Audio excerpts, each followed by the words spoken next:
Hello అండి, welcome to Pragna's kitchen. ఈరోజు అమ్మవారికి ఎంతో ప్రీతికరమైన పొంగలి, దీనినే పరమాన్నం అని కూడా అంటారండి. చాలా టేస్టీగా ఎలా ప్రిపేర్ చేసుకోవాలో చూసేద్దాం. నేను చెప్పిన కొలతల ప్రకారం కనుక మీరు పొంగల్ని ప్రిపేర్ చేసుకున్నారంటే పొంగలి చల్లారిన తర్వాత కూడా గట్టిపడకుండా టెక్స్చర్ అనేది పర్ఫెక్ట్గా ఉంటుంది. ఇంకా స్వీట్ కూడా సరిగ్గా సరిపోతుంది. మరి ఈ వీడియోని స్కిప్ చేయకుండా చివరి వరకు చూసేయండి. ముందుగా అడుగు మందంగా ఉన్న ఒక పాత్రను తీసుకోవాలి, లేదంటే కనుక పొంగలి త్వరగా అడుగంటుకుంటుంది. ఇక్కడ నేను 1 కప్పు బియ్యాన్ని తీసుకున్నానండి. ఈ బియ్యాన్ని 2-3 సార్లు శుభ్రంగా కడిగి పక్కన పెట్టుకోవాలి. 1 కప్పు బియ్యానికి 4 కప్పుల పాలు, అలాగే 2 కప్పుల వాటర్ పడతాయి. మొత్తం పాలు వాటర్ ఒకసారి వేసుకుంటే మొత్తం పొంగిపోతాయి. కాబట్టి స్టార్టింగ్లో నేను ఇక్కడ 3 కప్పుల పాలు, అలాగే 1 కప్పు వాటర్ వేసుకుంటున్నానండి. ఈ పాలు కొద్దిగా ఎగిరిన తర్వాత మిగిలిన పాలు వాటర్ కూడా యాడ్ చేసుకుంటాను. ఇప్పుడు స్టవ్ని సిమ్లో పెట్టుకొని 10 to 15 మినిట్స్ పాటు దీన్ని బాగా ఉడికించుకోవాలి. పొంగలికి పాలు అనేది ఎక్కువ ఉంటేనే టేస్ట్ బాగుంటుందండి. కాబట్టి పాల క్వాంటిటీ అనేది ఎక్కువగానే ఉండాలి. చూసారు కదండి, పాలన్నీ కూడా ఎగిరిపోయినాయి. ఇప్పుడు మిగిలిన 1 కప్పు పాలు, అలాగే 1 కప్పు వాటర్ కూడా యాడ్ చేసుకొని దీనిని మరొక 5 నుంచి 10 నిమిషాల పాటు బాగా ఉడికించుకుందాము. మనకి బెల్లం వేసుకునే టైంకి అన్నం అనేది మెత్తగా ఉడికిపోయి ఉండాలండి. లేదంటే కనుక మీకు బెల్లం వేసాక అన్నం గట్టిగా అవుతుంది, సరిగా ఉడకదు. కాబట్టి అన్నం అనేది మెత్తగా ఉడకాలి. చూసారు కదండి, మనకి ఈ విధంగా ఉండాలి. ఇక్కడ అన్నము మెత్తగా ఉడికిపోయింది, అలాగే పాల క్వాంటిటీ అనేది కూడా చాలా తక్కువగా ఉంది.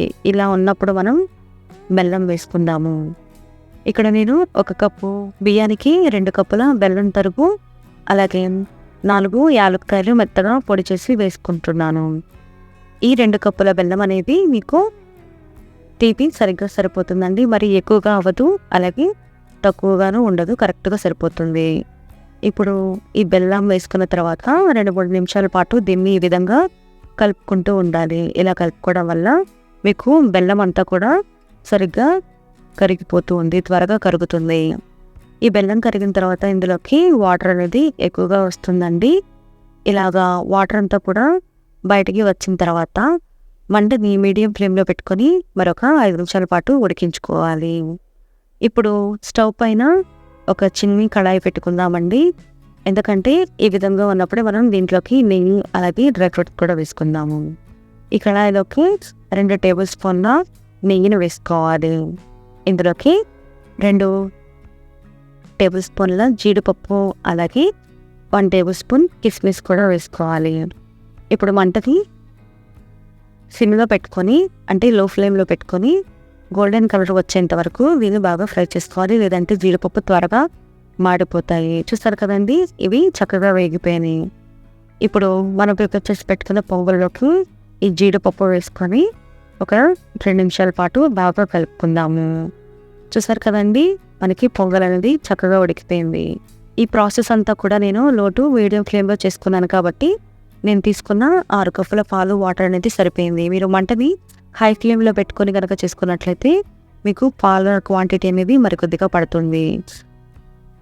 చూసారు కదండి, మీకు పొంగలి చల్లారిన తర్వాత కూడా టెక్స్చర్ అనేది చాలా పర్ఫెక్ట్గా వచ్చింది.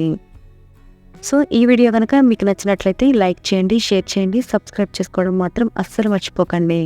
ఒకవేళ మీకు పొంగలి చల్లారిన తర్వాత గట్టిగా ఉన్నట్లు అనిపిస్తే మరొక 1/2 కప్పు పాలల్లో 2 టేబుల్ స్పూన్ల పంచదారని వేసి కరిగించి ఆ పాలు కనుక ఇందులో వేసి కలుపుకున్నారంటే పొంగలి గట్టి పడినా కూడా మీకు పలుచగా అవుతుంది, బాగుంటుంది.